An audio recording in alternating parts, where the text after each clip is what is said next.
Bonjour, mesdames et messieurs. Je m'appelle Olissa Philippe de Africa Report.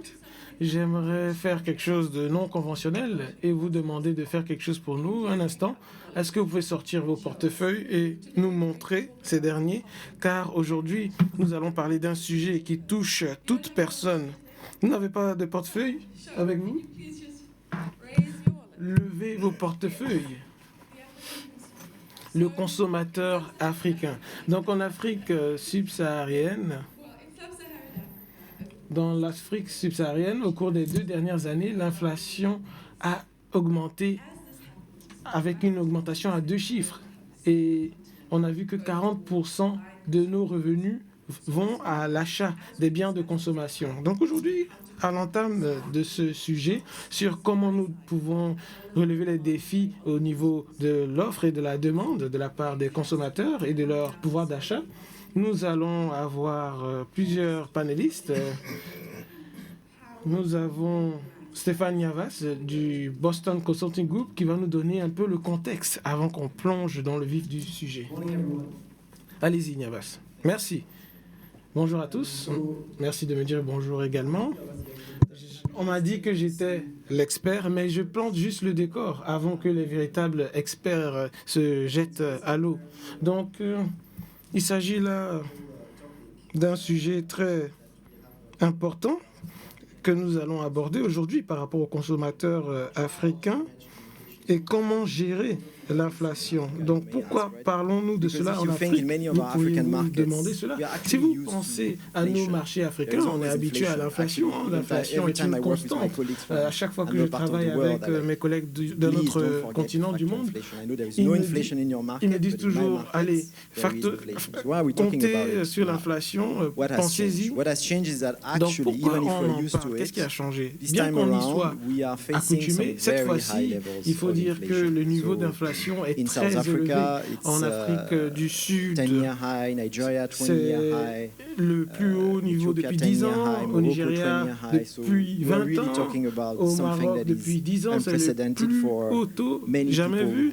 Donc c'est des choses qui n'ont pas encore été vues par bien des acteurs sur le continent.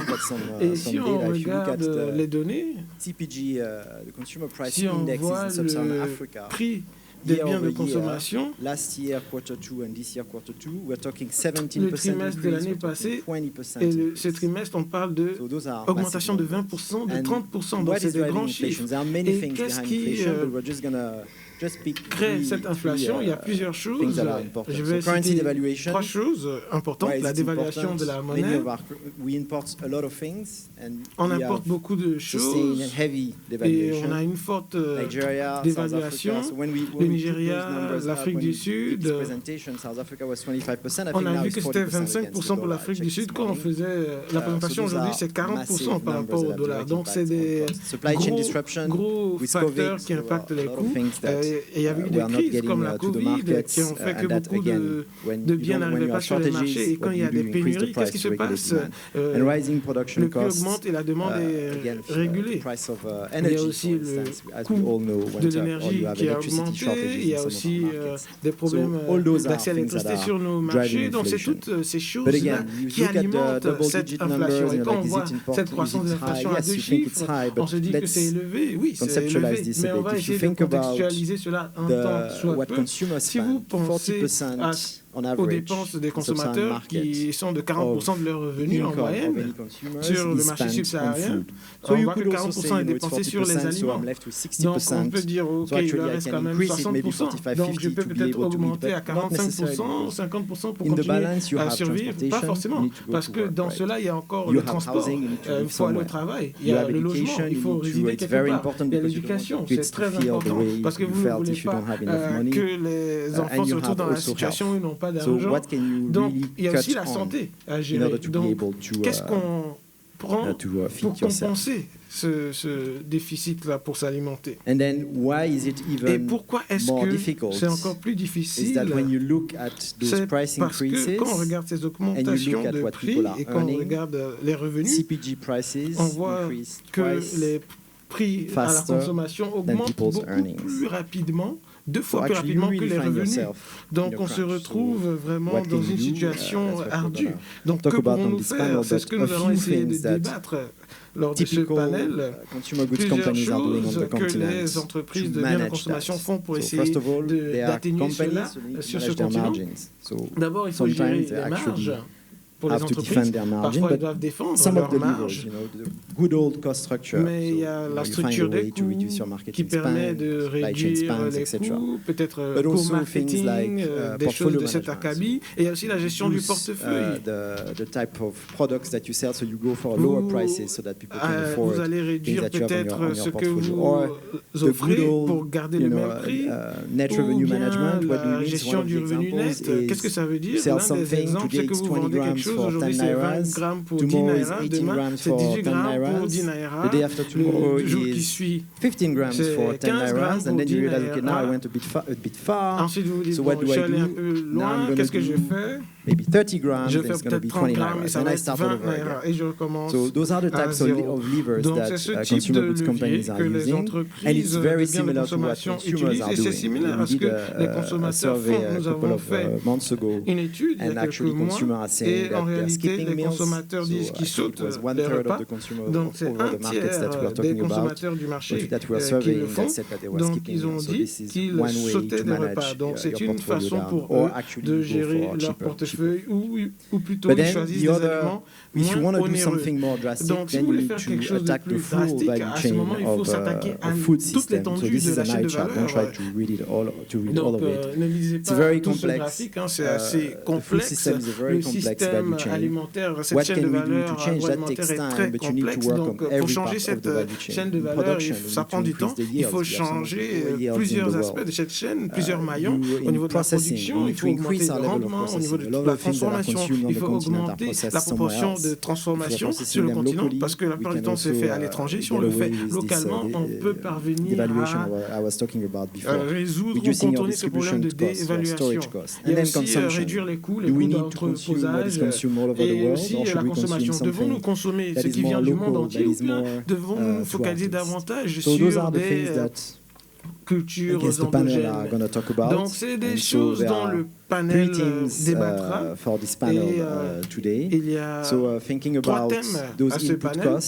Donc, pensez à ces coûts des intrants qui sont répercutés sur les consommateurs. Pouvons-nous faire quelque chose pour être plus efficace au niveau du commerce de détail et de la distribution? Et quelles sont les différentes politiques que nous pouvons mettre en place pour adresser la question des coûts montants?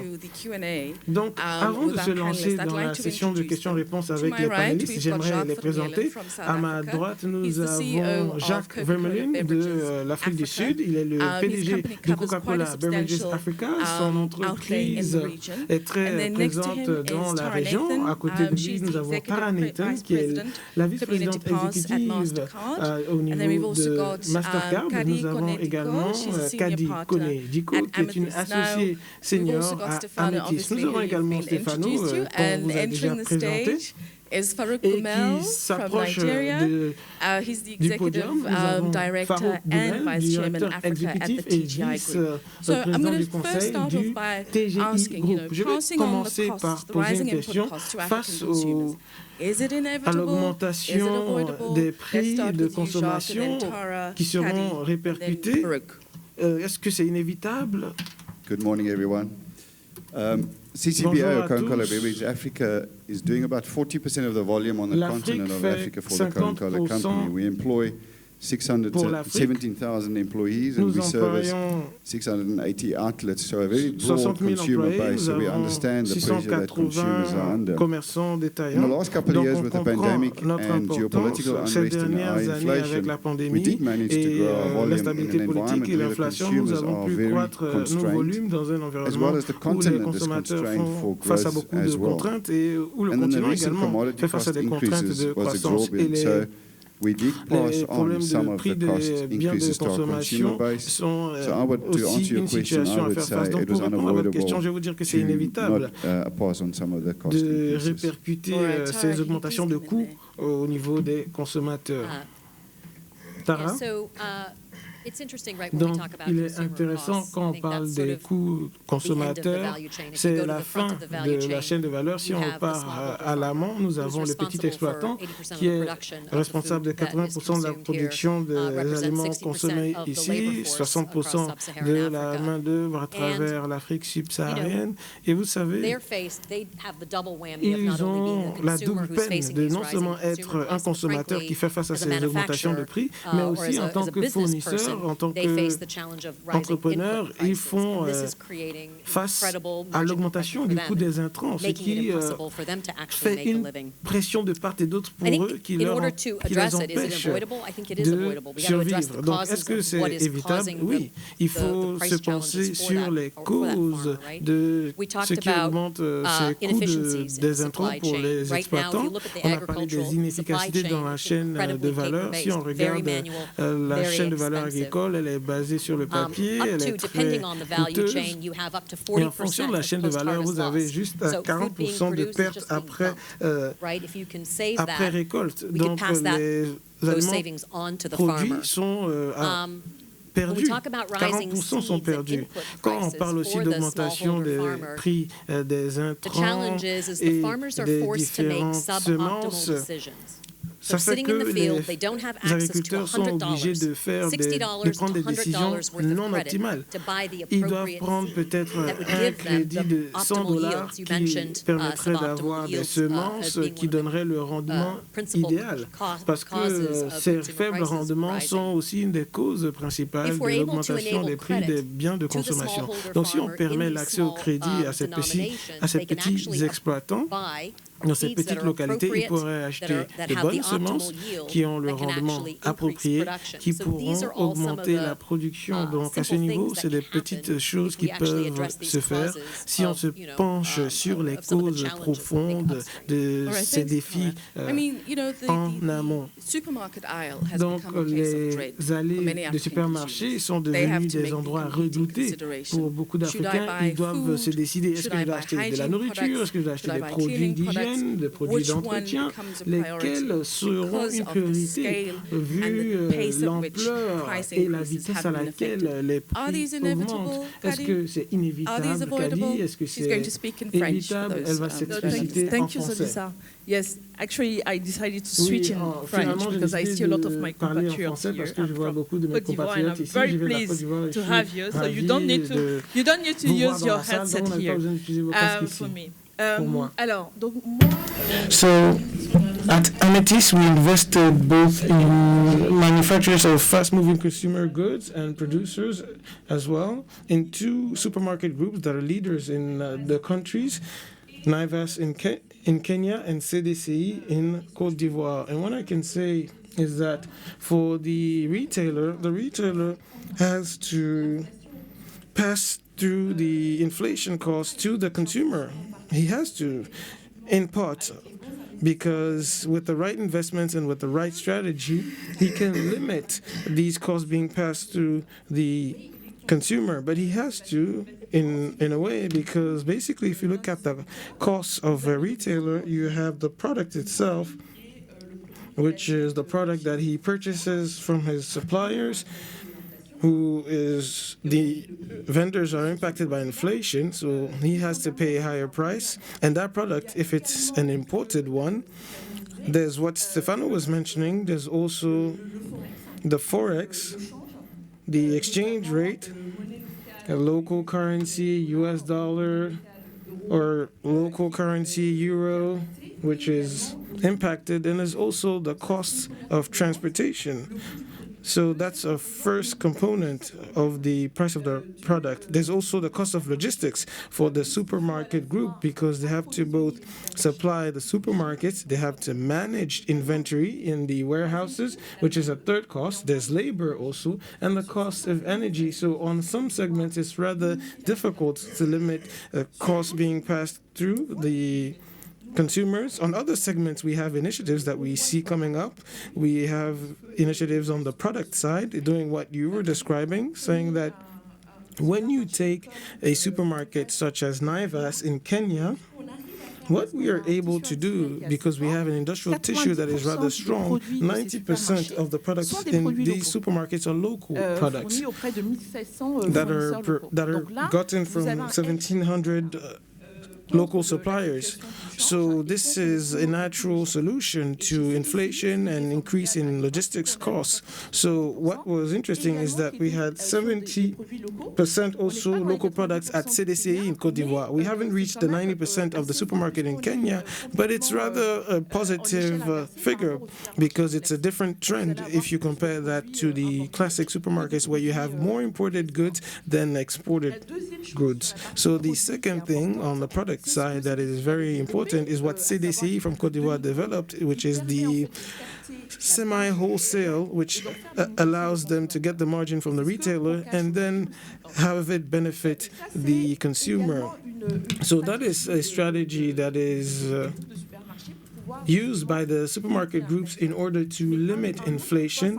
But another important thing, which is something that we help the companies we invest in do, is to create a logistical platform. At NIVAS, the difficulty when we arrived was that most of the suppliers were supplying the different supermarket networks, roughly 60 supermarkets. So we had logistics costs that were borne by the supplier, and it was passed through the price. So we have a platform for logistics that mutualizes the costs and reduces the cost of the products sold in the supermarket, and that is going to allow, at the end of the day, the supermarket group to have products that are more affordable at prices that are less affected by inflation for the consumer. So you have different strategies.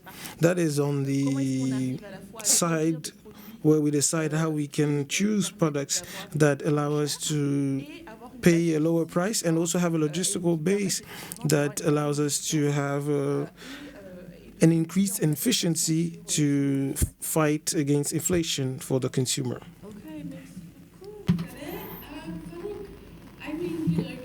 Merci beaucoup, Kadi. Farouk, vous venez d'un marché intéressant au Nigeria où elle a parlé de beaucoup d'aspects, les aspects logistiques, l'inflation, mais vous êtes à l'interface au Nigeria. Pouvez-vous nous dire si ces augmentations de prix sont inévitables pour nous? Est-ce qu'on peut les éviter? Est-ce que les biens de consommation peuvent être plus créatifs dans leur approche?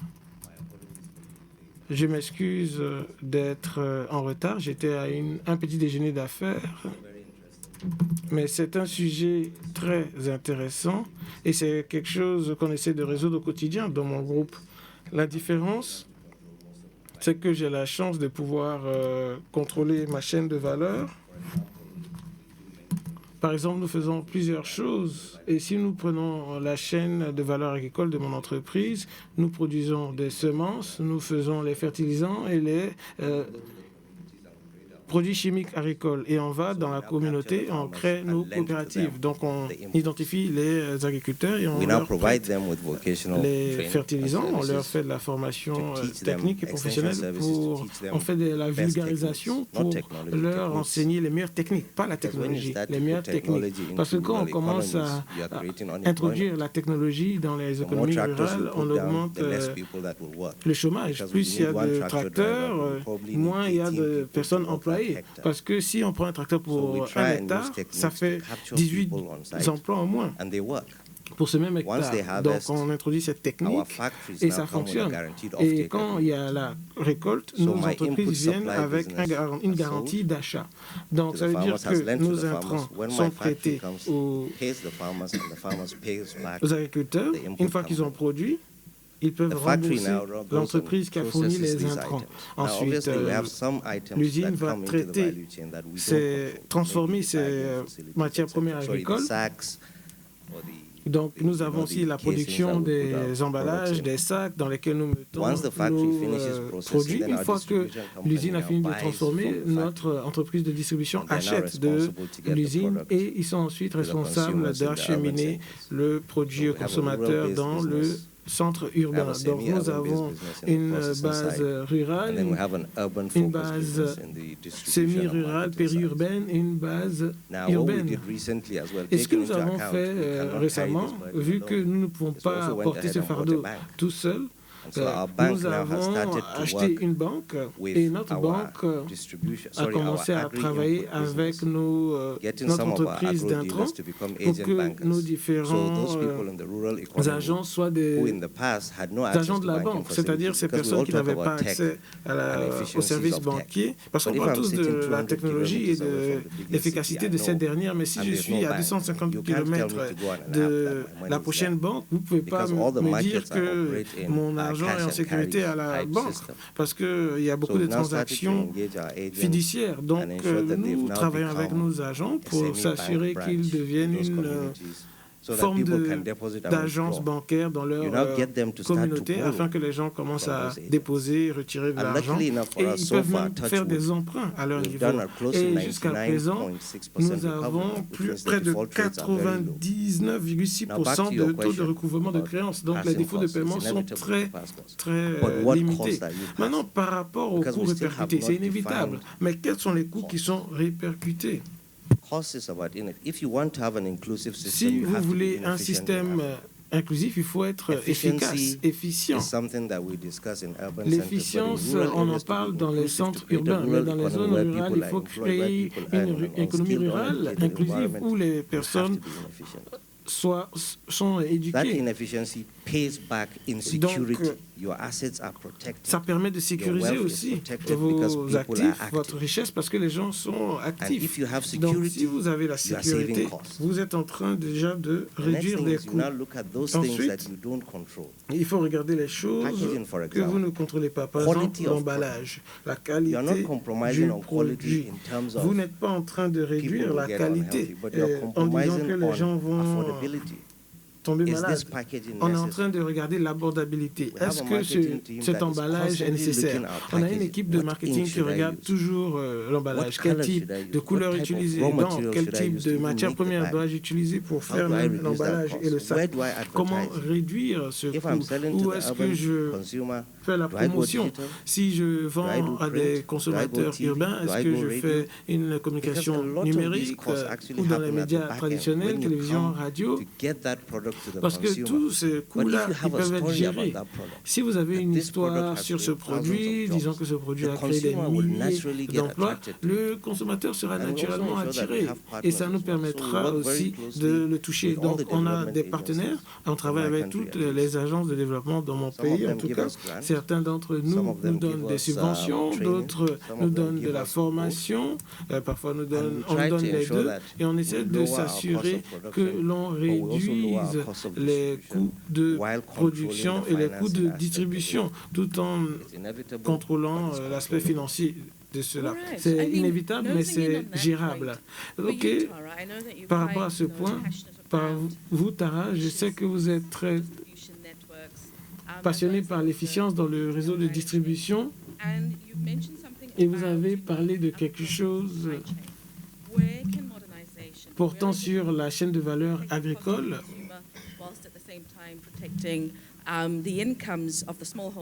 Donc, comment préserver les revenus de ces petits agriculteurs qui sont aussi des consommateurs, tout en rendant cette chaîne de valeur beaucoup plus efficiente? J'aimerais évoquer quelques points mentionnés par les panélistes. Un point clé, c'est la digitalisation. Certaines des plateformes que Kadi a évoquées, que Farouk a évoquées également, ça peut accroître l'efficience de la chaîne de valeur agricole. Le défi, comme Farouk l'a dit, au dernier kilomètre dans plusieurs marchés où les agriculteurs opèrent, ils opèrent dans des contextes hors ligne. Nous avons plus de 60% qui n'ont pas de la connectivité pour pouvoir se servir de ces solutions digitales ou ces solutions numériques. Donc, en fonction de l'espace géographique, on a 30 à 40% qui n'ont pas d'identité ou d'identité numérique permettant de définir que c'est tel ou tel agriculteur pour pouvoir leur fournir des services. Donc, voici certains des défis majeurs ou des obstacles à l'utilisation du digital. Comme il passe au niveau de Mastercard, nous essayons de travailler avec les plateformes que vous avez mentionnées, Kadi, et que Farouk a mentionné également, pour permettre aux agriculteurs africains, aux institutions financières d'avoir à fournir ces services à ces différents acteurs de la chaîne de valeur à travers l'identité numérique pour que ces agriculteurs aient accès à ces services, mais hors ligne. Et en permettant cela hors ligne, ce que nous avons constaté, c'est que nous sommes en mesure de créer des synergies et de bâtir un écosystème au niveau duquel, pour ces fabricants de nourriture qui ne sont pas complètement intégrés ou qui n'ont pas le contrôle complet de la chaîne de valeur, ils peuvent tirer parti des bénéfices mentionnés par Farouk, c'est-à-dire l'accès au crédit, l'accès à des intrants de qualité à coût réduit, accès également à des marchés efficients, car c'est très important. À chaque fois qu'ils produisent le produit, est-ce qu'ils ont des acheteurs de l'autre côté pour pouvoir acheter cela? Donc, c'est certaines des problématiques que la digitalisation peut résoudre. Merci, Tara. Sur ce point, Jacques, est-ce que vous pouvez faire la différence entre les 15 marchés où vous êtes présent par rapport aux opportunités qui existent et les contraintes qui sont liées à l'optimisation de l'efficience? Merci, Lisa.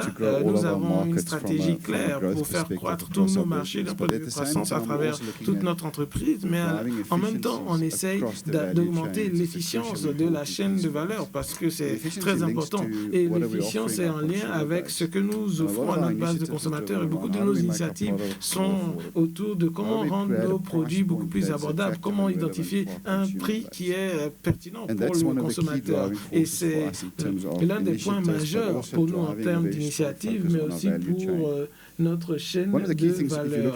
L'une des choses principales, si on regarde la distribution, c'est que nous pensons qu'il faut avoir un marché, une solution segmentée spécifique au marché, où on introduit tous nos marchés et nos besoins d'efficacité d'entreprise et qu'on s'aligne là-dessus.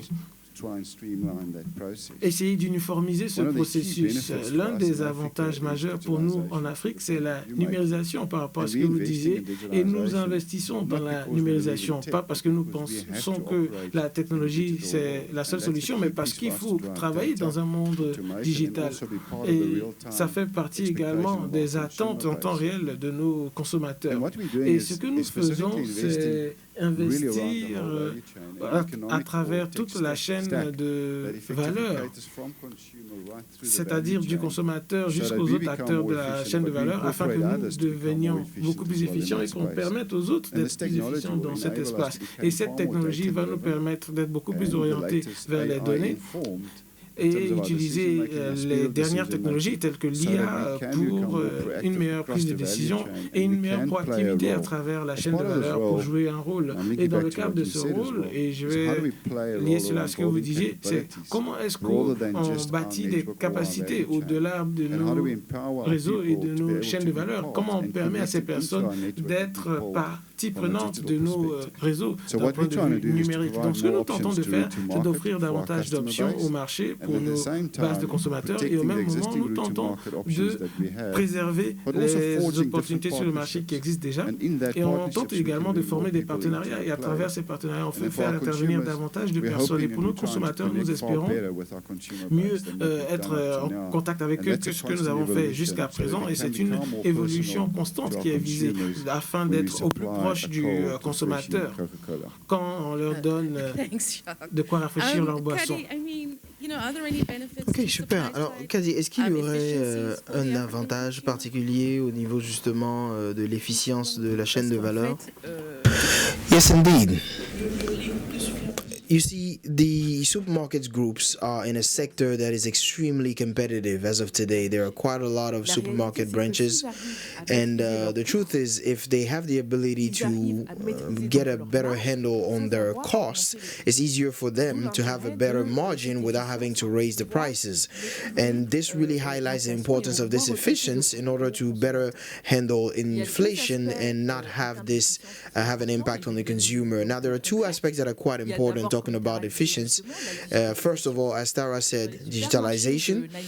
When you look at the supermarket of Naivas in Kenya, what we've established is a system of card for fidelity of clients, and it allows us to analyze data, and it also allows us to target promotion of products from the producers.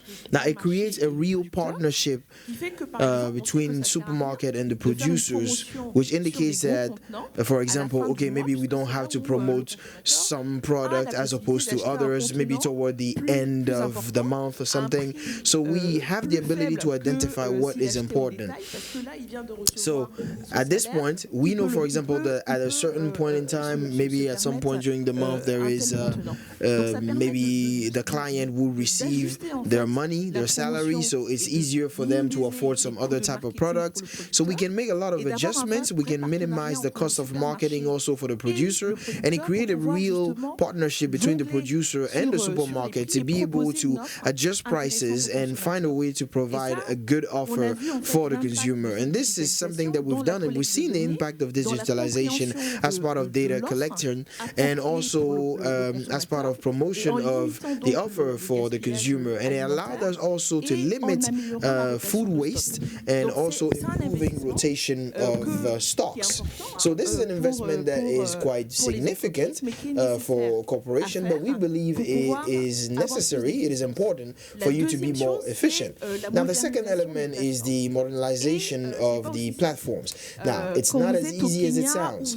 When you're in Kenya, where you see that you have a large group of producers that allow you to have local products, that's a good thing, but you do not have all of those that are as part of a production system that is automated. You know, the picture that we have of this chain of production that is really oiled up and functioning smoothly is not exactly what is there. So in order for us to suggest prices that are interesting, you need to focus on these local producers. Now, as part of this modernization, there is an investment that is quite significant, and we're glad that we have investment funds like Ametis and others that participate in the investment when it comes to these type of logistical platform. But there is also a significant thinking that needs to happen on how to modernize the platform by also integrating African particularities. Like in Côte d'Ivoire, for example, here we don't have really that type of problem because we already had supermarkets that were already present. They already had some pallets, so everything was organized in such a way that the logistical platform was modernized to a certain point, and we need to find ways to do so by minimizing the cost, the logistical cost and cost as a whole, and it allows us also to not have to raise prices and at the same time be able to get a significant margin and find ways to present really good prices to the consumers. All right, thank you, Kadi. Before you come in, Merci beaucoup, Kadi. Alors, j'aimerais justement revenir sur un élément. Quand on parle des différents types d'Afrique dans ce domaine de la modernisation, au niveau de ce que vous avez vu par rapport aux différentes tendances, qu'est-ce que vous avez perçu, comment est-ce que tout ceci peut être intégré dans ce contexte africain là, pour pouvoir percevoir en fait cette espèce de puzzle. Il y a quelque chose de très intéressant qui a été dit au niveau de la stratégie pour en arriver à une certaine efficience. Qu'est-ce que vous faites dans ce cas précis au niveau du Nigeria? Alors, comme j'ai eu à le dire, les technologies de numérisation sont vraiment extraordinaires, en particulier au niveau de certaines zones de commerce détaillant. Par exemple, au Nigeria, nous avons des usines, au Bénin également, mais dans ces cas de figure, c'est un peu plus complexe. Je vous donne un exemple. Il y a 6 mois, on a décidé de faire un système d'inclusion financier pour nos familles. On a décidé de faire de telle sorte qu'on puisse ouvrir des comptes en banque pour toutes ces personnes et on voulait ouvrir des comptes pour nos agriculteurs. Mais d'abord, il fallait commencer par leur donner des attestations de naissance. Et ce qui s'est passé, c'est qu'il fallait parfois remettre ce genre de documents à des gens qui ont 67 ans, donc il fallait s'asseoir, discuter avec eux, leur demander quel est votre nom, quel âge pensez-vous avoir, quelle est votre adresse. Et c'est à partir de là qu'on a commencé. Et il y avait donc un témoin qui nous disait, OK, oui, cette personne est née à peu près à cette période, peut-être vers 1950 et quelques, etc. Donc à partir de là, vous allez maintenant au deuxième niveau, vous avez un officiel du gouvernement qui est présent et le certificat de l'acte de naissance est donc tamponné juste là. Et ensuite est envoyé maintenant au niveau de cette entité qui va être en charge de confirmer effectivement l'âge et la localisation de la personne en question. Et à partir de là, on arrive justement à leur remettre leur pièce d'identité. C'est un document même qui est imprimé juste devant eux et ils le voient et ils sont particulièrement heureux. Et à partir de ce stade-là, maintenant, on passe à la phase du système bancaire et on leur dit félicitations, vous avez un compte en banque. Et c'est vraiment extraordinaire de voir la quantité d'argent qu'ils ont déposé. On voit quelqu'un, par exemple, qui a eu à déposer à peu près $7,000, l'équivalent de $7,000 dans un compte. Et on était tous choqués, mais ce sont des agriculteurs, donc on a tendance à dire que parce qu'ils s'habillent de façon assez simple, ça laisse supposer qu'ils ne s'expriment pas bien en anglais ou qu'ils n'ont pas la possibilité d'aider et de contribuer à l'économie. Donc en fait, il se trouve qu'eux-mêmes, ils ont leur propre économie, ils y contribuent à leur façon. Donc la réalité, c'est que si moi je viens, je rencontre cette personne et je leur dis, OK, veuillez télécharger cette application, voilà, il y a ce tel élément d'Amazon, vous pouvez acheter tel élément, ça va être livré à la maison à domicile. À ce stade-là, ce serait considéré comme un aller-retour sur la Lune. C'est quelque chose d'extraordinaire.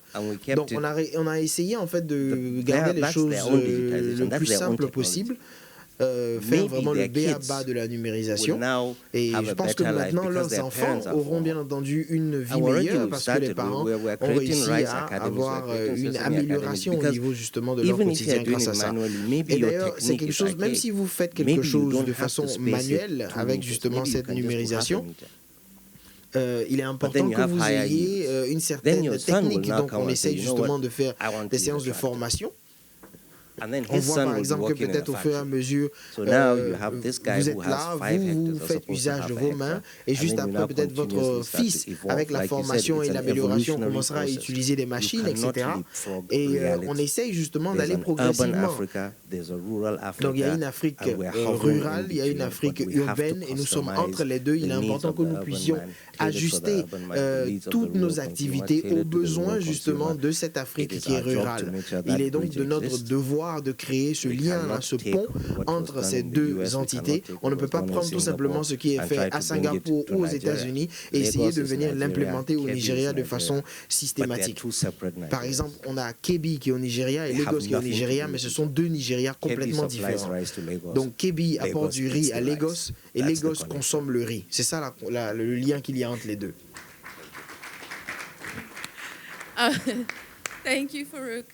Merci beaucoup, M. Farouk. Alors, la multitude d'Afrique. Alors, est-ce que vous m'entendez? D'accord.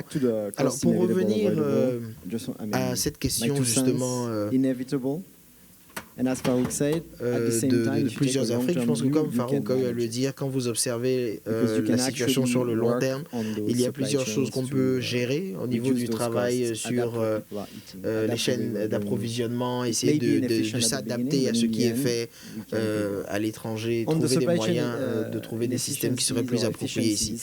Au niveau de la question de l'efficience, il faut dire qu'il y a énormément de méthodes de procédés en Afrique. En général, c'est Je pense que l'Afrique même est le seul continent qui parle du continent, au lieu de parler des pays individuels. En général, c'est ce qui se fait à l'étranger. Alors qu'il y a toujours des différences et des subtilités d'un pays à un autre. Mais quand on regarde le commerce en détail, quand on regarde l'Afrique du Sud, par exemple, on a des produits qu'on vend en Afrique du Sud, on va dire entre 50 et 98% est vendu dans un supermarché, vendu au détail. Je pense que si vous allez au Nigeria, ce serait peut-être 1%. 1%, tout le reste est vendu de façon traditionnelle. Donc quand vous regardez la question de l'efficience, il est important de prendre cela en compte. Vous pouvez faire vous pouvez implémenter un système très avancé numérique avec de l'intelligence artificielle au niveau de l'Afrique du Sud, par exemple, pour pouvoir optimiser les différents coûts, les coûts dont Kadi parlait, par exemple, vous pouvez avoir une machine qui vous aidera justement à optimiser ces différents prix de base. Donc c'est des choses qu'on arrive à percevoir assez aisément. C'est pareil pour le marketing, la logistique, etc. Au Nigeria, quand vous passez en termes d'efficience, vous pensez à quelque chose de relativement différent. Mais il y a quand même d'autres éléments qui se superposent en quelque sorte. Par exemple, en Afrique du Sud, on peut dire qu'on a tel problème majeur, on n'arrive pas, par exemple, à faire la promotion d'un élément, ou du moins on veut faire la promotion d'un élément, mais on n'arrive pas à obtenir les stocks nécessaires. Peut-être qu'il faudrait qu'on ait un stock beaucoup plus élevé. Vous regardez les niveaux de stock, vous ne comprenez pas exactement comment ça se passe parce que personne ne peut justement vous approvisionner avec autant de denrées. Donc, quand vous regardez par contre du niveau du Nigeria, il se pourrait peut-être que vous soyez dans le même système où il y a peut-être une pénurie. Et à ce stade-là, il faudrait procéder différemment. Donc c'est clair qu'on pourrait éventuellement s'améliorer, mais ce sont des réalités qui sont très différentes au niveau du continent. Alors, avant qu'on en arrive à notre dernier point, au niveau des estimations, il est dit que notre inflation est donc à 2 chiffres actuellement et les vulnérabilités qui ont créé ces éléments-là, c'est qu'il y a déjà même un aspect social lié à ces différentes difficultés-là. Et dans une situation justement où après la Covid, l'Afrique a eu du mal à se relever, et en particulier dans ce contexte d'inflation particulièrement élevée, qui très souvent est une inflation même qui est importée dans certains cas. On voit donc la chaîne d'approvisionnement africaine qui a été présentée comme vulnérable pendant la Covid, lorsqu'on avait, on était l'une des régions où il y avait beaucoup plus de goulots d'étranglement et que tout était redirigé à l'extérieur. Il faut dire que l'intégration régionale est un élément particulièrement important qu'il faut que nous prenions au sérieux si on veut justement régler ces problèmes de chaîne d'approvisionnement. Donc, du point de vue de cet élément-là, quelles sont des politiques régionales qui pourraient encourager la numérisation, mais également une meilleure intégration régionale pour pouvoir vraiment permettre de tempérer en fait ces différents problèmes-là. Alors, je pense qu'il y a pas mal de politiques qui sont en train de pointer leur nez autour du continent dans différents endroits. Au niveau de plusieurs pays, on voit comment est-ce qu'il y a parfois des politiques de TIC dans certains pays et il y a également toutes sortes de systèmes qui sont très innovants qui permettent de réduire les coûts pour les consommateurs. Il y a également une concentration particulière sur l'aspect digital pour le marché. Je pense que nous sommes à un stade où nous avons des politiques qui ont certes de bonnes intentions, mais qui ont peut-être des impacts qui ne sont pas aussi idéaux. Par exemple, des prérequis de données. Par exemple, on demande par exemple qu'il y ait forcément des choses qui se passent sur le terrain. Et tout ceci peut avoir des coûts très élevés au niveau justement des entreprises qui se doivent de gérer tous ces éléments-là. Cela a un impact sur l'augmentation des prix ou même dans certains cas, dans les cas les plus graves, certaines entreprises sont obligées de fermer ou quitter certaines zones où le marché et les consommateurs ne sont pas aussi fortunés. Comment est-ce que certaines des politiques peuvent atténuer certains problèmes en termes de coûts, que ce soit au niveau de la demande ou de l'offre? Alors je pense que si on regarde ces derniers éléments, la situation géopolitique, toutes les difficultés qu'on a eues au niveau de la chaîne d'approvisionnement, il y a même eu un ralentissement au niveau du développement en général. Notre expérience au niveau de la ZLECAf avec 54 pays africains qui ont signé. On voit donc qu'il y a quand même une véritable opportunité pour nous et pour les gouvernements d'implémenter des politiques. On voit une utilisation jusqu'à présent vraiment à sens unique de politiques qui cherchent plutôt à protéger les ressources individuelles des pays plutôt que d'aller dans l'autre sens. On aurait voulu une harmonisation des politiques, on aurait voulu un cadre qui nous permettrait d'identifier des principes communs sur lesquels nous pourrions travailler et essayer d'établir un standard et certaines pratiques courantes et un système de taxation et autres éléments qui nous permettraient de fonctionner. Une région, l'Afrique en tant que région justement devrait pouvoir nous permettre de faire ce que nous devons faire et pour des entreprises comme la nôtre, on peut éventuellement développer une plateforme d'investissement beaucoup plus forte et robuste au travers même de différentes régions pour pouvoir renforcer notre chaîne de valeur. Et je comprends. Je pense qu'il y a, normalement, c'est tout à fait légitime, une volonté de protéger les intérêts de certains pays, mais il est important que l'Afrique en elle-même commence à bouger. Un autre élément important que je voudrais indiquer, c'est que l'un des éléments qui a un impact très important sur les coûts, ce sont bien entendu les impôts. On a besoin de beaucoup plus de visibilité au niveau justement des règlements, au niveau des taxes. Dans certains de nos pays, on paye l'équivalent de 50% de nos revenus au niveau des taxes. Donc je pense que dans certains cas, ceci est quand même assez élevé. Je pense que l'un des plus grands éléments négatifs, ce sont justement les taxes qui sont non seulement particulièrement élevées, mais en particulier imprévisibles. Par exemple, quand on voit qu'il y a des guerres, la guerre en Ukraine, on voit un peu l'impact que cela a pu avoir sur l'Afrique. On voit comment est-ce qu'il y a pas mal de taxes qui ont augmenté. Tout ceci est particulièrement négatif pour les investissements des entreprises. Les entreprises investissent pour des vingtaines d'années et pas pour un an. Mais quand vous investissez et qu'ensuite vous vous retrouvez dans un endroit où au niveau du règlement les choses ont changé et pas pour le mieux à votre niveau, bien entendu ce n'est pas l'idéal. Il y a une véritable opportunité pour les gouvernements en Afrique d'être beaucoup plus transparents, en particulier avec ces parties prenantes qui sont là pour investir sur le moyen et long terme, pour pouvoir renforcer nos systèmes de fonctionnement et tout ceci permettra justement de motiver les entreprises pour pouvoir investir non seulement au niveau des communautés africaines mais également au niveau de leur chaîne de valeur. Kadi, le rôle des politiques au niveau national. So I am in complete agreement with Jacques. When you look at what we were talking about, we wanted to limit inflation by, first of all, having local products, consume local product because it's a natural edge compared to, based on forex and logistical costs and the freight costs. So to consume locally, we need to have strong industries.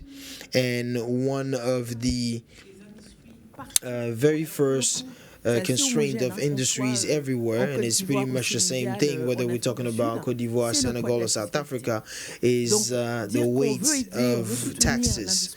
So if we're talking about wanting to support the local industry and not carrying out any sort of financial incentive, then it's hypocritical. We need to have a taxation system that is transparent, that is not the result of exchanges and a lot of discussion with the fiscal administration. We need to have everything be as transparent as possible and make sure that it allows us to develop and push the industry further, because sometimes it weighs a little too much on very small producers, and Africa does need regional and national champions in the matter of production, and I genuinely believe that this is the key elements have a proper taxation system.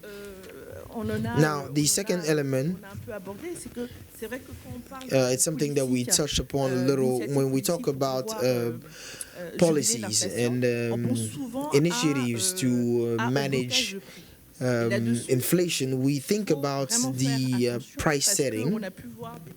Because but we need to be very careful about that, because we see that in some countries in the region, when prices are capped at a certain point, it sometimes creates a shortage of said food that is imported, and it's usually felt by the producers of cattle, and this then has an impact on all of the other producers, because they see that they can have maybe fewer chickens, fewer chicks. It had an impact on poultry as a whole, because they do not have enough feed for those. So the capping of the price needs to be done in a smart way. And as you were saying, when we talk about inflation, it is a worldwide phenomenon. It's not just in Africa. And we see a lot of initiative.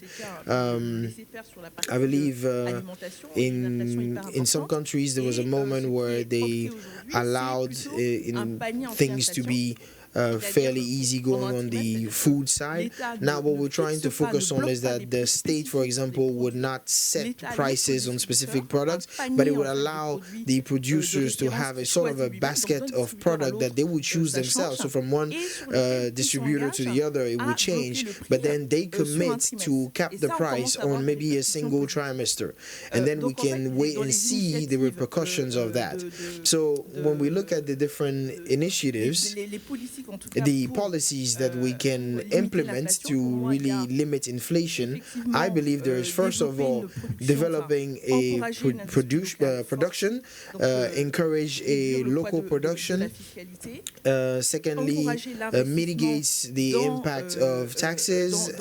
Also encourage investment in the industrial sector and processing sector. It can be done through the investment of stakeholders. For example, we have the CNPS, which is a pension fund here in Côte d'Ivoire. So encourage investment through these entities, and encourage the people that work in industries and allow them to carry out modernization on digitalization, but also on other platforms, and also find ways to take measures to set and cap prices, but in conversation with the other stakeholders. All right. Merci Kadi, nous avons 5 minutes. Alors Farouk, on a eu à parler pendant longtemps du fait que c'est la décennie de l'Afrique, c'est le moment de l'Afrique, mais j'ai presque l'impression que c'est comme si c'était notre destin d'être au ralenti, parce qu'on voit encore comment est-ce qu'il y a pas mal d'intégration qu'on essaye de faire, mais lorsqu'il s'agit justement d'en parler, on n'a aucun problème, mais quand il s'agit d'implémenter, on a toutes sortes de difficultés. Donc à quel stade sommes-nous concrètement? On aimerait être très bref, on aimerait que l'Assemblée puisse également échanger avec nous. Alors, je vais peut-être avoir quelques problèmes après avoir dit ce que je vais dire, mais je le dirai quand même. Je demande quelle Afrique? Parce que nous avons les Africains, les leaders africains et ceux qui établissent les politiques, et nous avons également les responsables d'entreprise. Donc nous voyons ceux qui établissent les politiques et ceux qui gèrent les business, mais personne ne parle des Africains en eux-mêmes. Donc que ce soit ceux qui établissent les politiques, ce sont des institutions. Mais si vous allez parler à n'importe quel Africain, l'Africain lambda, et vous leur demandez, nous avons un accord de libre-échange, il sera choqué tout simplement parce que lui, il arrive à le faire déjà au travers, bien entendu, des frontières, en utilisant la loi de Newton, de l'échange libre. Parce que, bien entendu, les choses changent. Donc, quand vous allez au niveau de ces communautés, au niveau des frontières, en leur disant que je vais mettre en place une politique pour, en quelque sorte, formaliser ce que vous étiez en train de faire tout ce temps-là, en fait, ils vous riront au nez. Par exemple, en général, on avait la possibilité de conduire du Nigeria, de la Côte d'Ivoire, on a nos carnets de vaccination, etc., nos passeports, on est donc dans les rangs, on essaye donc de passer donc la frontière. Et je vois quelqu'un sur un vélo avec une chaise, et il a traversé sans document. Et moi, avec mes documents, j'ai passé quand même 1 heure là-bas. Mais tout simplement parce que c'est quelque chose qui se fait déjà, en fait.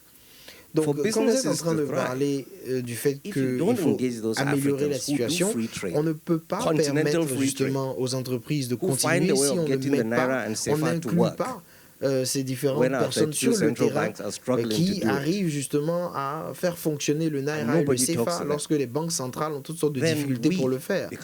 Donc nous, à ce stade-là, on devient la risée de ce système. Donc c'est vrai, on parle donc de libre-échange. Normalement, la politique doit rendre tout ceci juste, mais on a complètement oublié le principe du business. Il y a une ligne très fine entre la collaboration et la concurrence. On a signé donc les documents pour la collaboration, mais personne ne parle de la concurrence. Mais tous les leaders africains qui étaient présents à cette conférence étaient tout en train de dire « venez dans mon pays est spécial ». Et quand ils vous disent « venez à mon pays », ils sont essentiellement en train de vous dire d'ignorer les autres pays. Donc bien entendu, d'autres disaient « oui, venez dans mon pays ». Et moi je leur disais « non, je ne viens pas, je ne viendrai pas ». Et je parlais à quelqu'un d'autre dans un autre pays. Et quelqu'un m'a dit « mais pourquoi est-ce que les Nigérians ne se préoccupent pas de mon pays ?» Je leur ai dit « mais ce n'est juste pas notre préoccupation.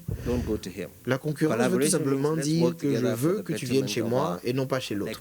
Alors que la collaboration, c'est on travaille ensemble pour que tout le monde puisse avancer. » Bien entendu, comment est-ce qu'on pourrait le faire? Ça, c'est quelque chose qui n'est pas dans les documents.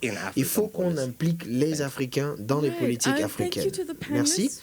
Donc, merci à tous nos panélistes, Jacques, Tara, Kadi, Stefano et Farouk. Alors, maintenant, on va ouvrir le débat. Ce sont ceux-là même qui prennent les décisions sur le continent. Donc, c'est une opportunité qui vient une fois par année. N'hésitez pas à poser des questions. Y aurait-il un micro dans la salle? Okay, I'll come to you. Ok, je vais venir vers vous. Thank you very much to our panelists. My name is Caesar Mwangi. I'm from Nairobi. I heard the mention Bonjour, of Naivas, je suis ici de Nairobi. Merci beaucoup à tous les panélistes. Petite question rapide, une question très pratique. Alors, le cacao est cultivé ici dans ce pays. Et quand vous allez à Nairobi, le chocolat vient de la Suisse. C'est quelque chose de tout simplement ridicule, ça n'a aucun sens et en plus ça coûte trop cher pour nous. Comment est-ce qu'on pourrait... C'est une question très simple. Comment est-ce qu'on pourrait avoir du chocolat moins cher à Nairobi venant de l'Afrique de l'Ouest?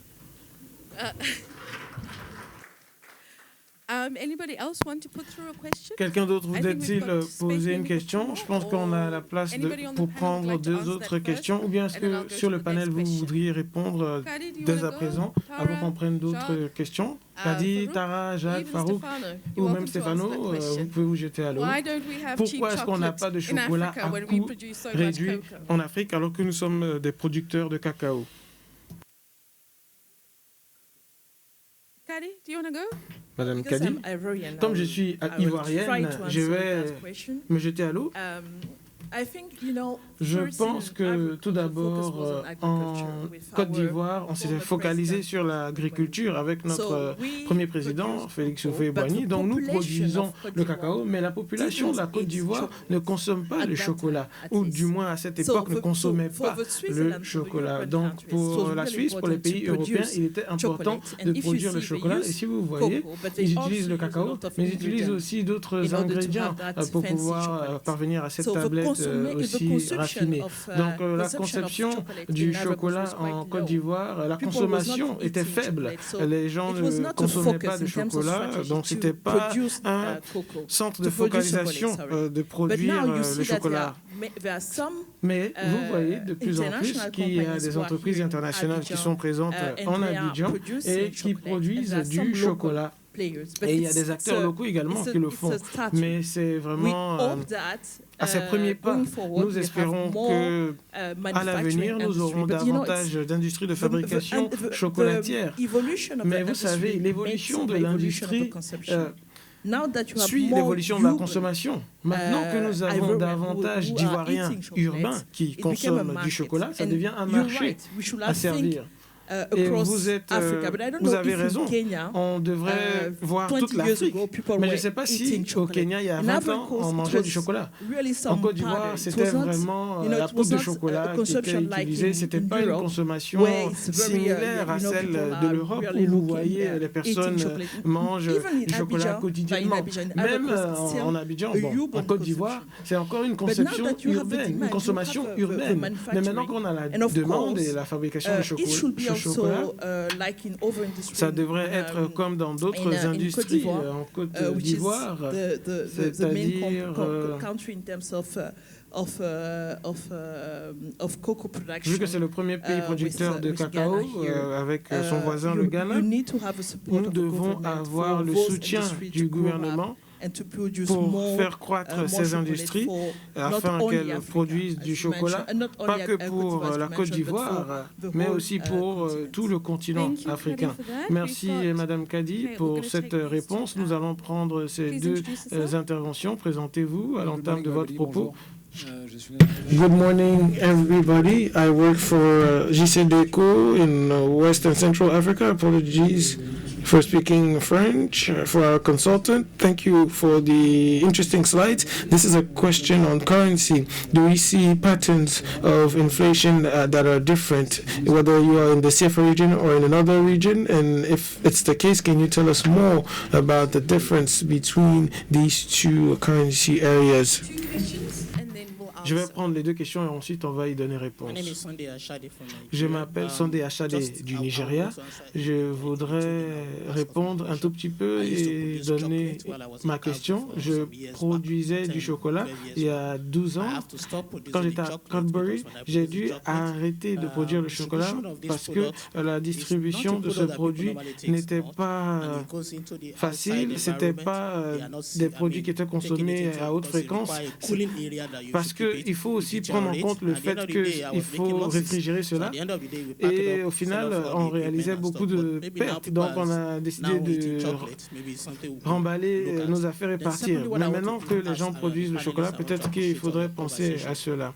Pour ce qui est des panélistes, j'aimerais saluer vos interventions. L'un des problèmes que nous avons, c'est les matières premières. On dépense beaucoup de devises pour investir dans l'achat des matières premières alors qu'elles sont disponibles au niveau local. Donc, comment est-ce qu'on pourrait s'assurer qu'on a un bon pourcentage, s'assurer qu'on importe tellement de matières premières qui sont disponibles? Donc, comment est-ce qu'on fait? Comment on rend disponibles ces ressources ici au Nigeria ou bien ici en Afrique pour pouvoir réduire les coûts qu'on a tendance à dépenser sur l'importation et tout ça. Et donc, un des moyens de réduire les prix pour les consommateurs, c'est d'avoir accès à ces matières premières à des meilleurs prix et localement. Ok, bien pris. Dernière question. Merci beaucoup. Je suis Frédéric. Je travaille pour le groupe Jeune Afrique et nous sommes en charge de l'Afrique anglophone. J'ai une question pour Farouk pour rebondir sur vos derniers commentaires par rapport à l'intégration panafricaine. Comment est-ce que vous percevez cette véritable intégration dans le cadre de la ZLECAf? Est-ce qu'on devrait commencer par une intégration régionale ou est-ce que vous voyez également le monde francophone et anglophone travailler main dans la main? D'accord, Stéphano Farouk, et ensuite on met un terme à cela. Donc, comme vous avez posé la question en français, je réponds en français. First of all, I'm not an expert, but when we were talking about inflation earlier on, I mentioned three drivers of inflation, and actually the different countries in Africa and the different areas have different impacts. If you look at the devaluation of currency, for example, in Nigeria, we have two exchange rates. We have a devaluation on the black market that is staggering. So this has a direct impact on inflation that will differ from the CFA area, which is rather stable in terms of its currency. On the issues tied to suppliers, this is something that is different from one market to the other. Logistics will affect a market differently from another one. If you also look at the production costs, the cost of electricity will vary whether you're in this country or in a different country. Fuel prices in the countries, absence of energy in some countries, like in South Africa, where there's load shedding, there's 10 hours of blackouts daily, so this makes production difficult. So some markets are more exposed than others. So some markets, in terms of their currency, are more exposed by the decisions made by the European Central Bank or in the US, because their currencies are more liquid, so there's arbitrage on RON, for example, depending on the decisions made by the FED. So we have different situations, and what we were hearing yesterday from the government of Côte d'Ivoire, they said that inflation was below 5% over the past 2 years, which is different from what you have in Nigeria or South Africa, which is closer to the figure 20% in Nigeria and 7-8% in SA. So this is the situation. These drivers affect markets differently, so impacts will differ as well. Merci Stéphano. Farouk, la question de Jeune Afrique maintenant. La question c'était quel est le futur de la ZLECAf, c'est ça?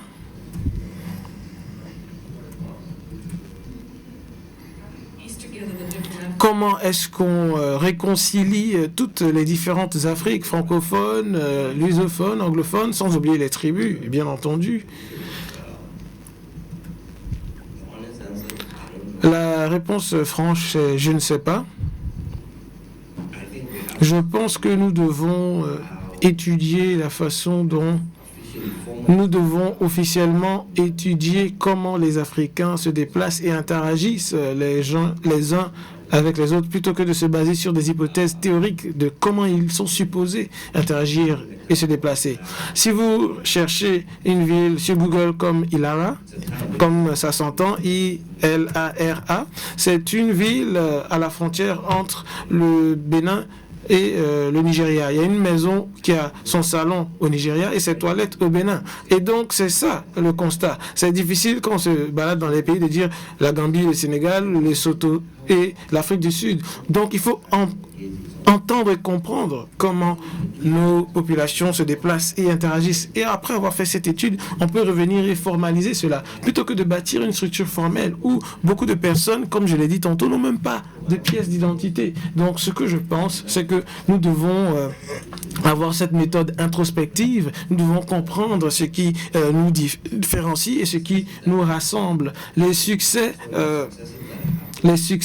entre les communautés frontalières sont basés sur les échanges. Les conflits aussi entre populations frontalières, c'est des conflits tribaux. On a rarement des conflits transfrontaliers liés aux échanges commerciaux. La plupart du temps, c'est lié à des problèmes ethniques. Cette ethnie est de ce côté, cette ethnie est de l'autre côté.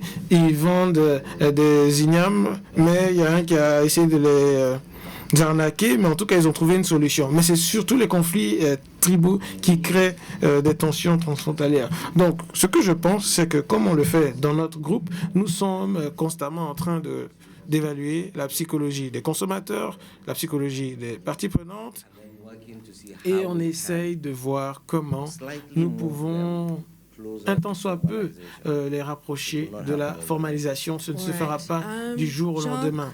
D'accord. Jacques, Tara, Kadi, Stéphano, Farouk, j'aimerais vous remercier d'avoir pris le temps d'être avec nous, de travailler et d'interagir avec nous. Ça a été une conversation très riche en informations. On va les applaudir, mesdames et messieurs. Peut-être qu'on a le temps de prendre une dernière question, si on a une personne assez vaillante qui veut se lancer. Quelqu'un? Y a-t-il quelqu'un? Y a-t-il personne? Je pourrais commenter par rapport à la localisation. Il y avait une question dans ce sens. Je pense que c'est une grande opportunité en Afrique. Malheureusement, ce que nous faisons, c'est qu'on se tire une balle dans le pied.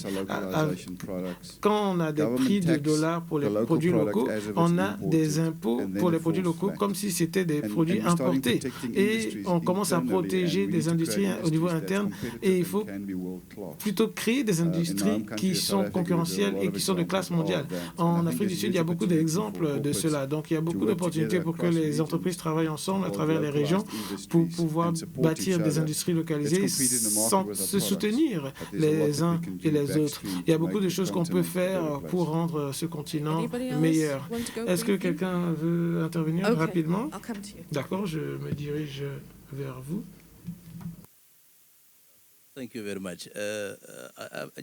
Merci beaucoup. Je voulais juste dire que Farouk soulève un point très important. Je viens du Mozambique. Nous avons discuté beaucoup de ces points et les points que vous levez, que vous évoquez sont très profonds. Il faudrait réfléchir à cela. Donc c'était juste un commentaire pour appuyer les idées de Farouk.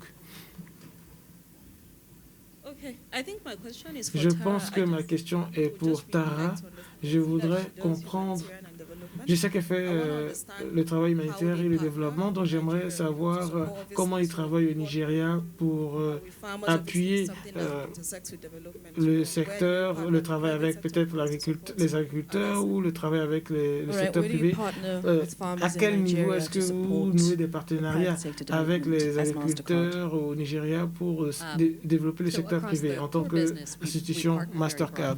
Donc, nous sommes en partenariat à plusieurs niveaux au Nigeria. Nous avons pour ambition d'offrir l'inclusion financière plus de 20 millions de personnes d'ici quelques années et on est en bonne voie. Nous voulons digitaliser aussi le secteur agricole à travers nos projets. On n'a pas encore mis un tel projet au Nigeria et j'espère qu'après cette discussion, Farouk sera d'accord pour travailler avec nous. Donc, on aura des échanges cordiaux, bien entendu, après ce panel. Donc, ça met un terme à notre panel. Merci de nous avoir rejoints et merci à nos chers panélistes.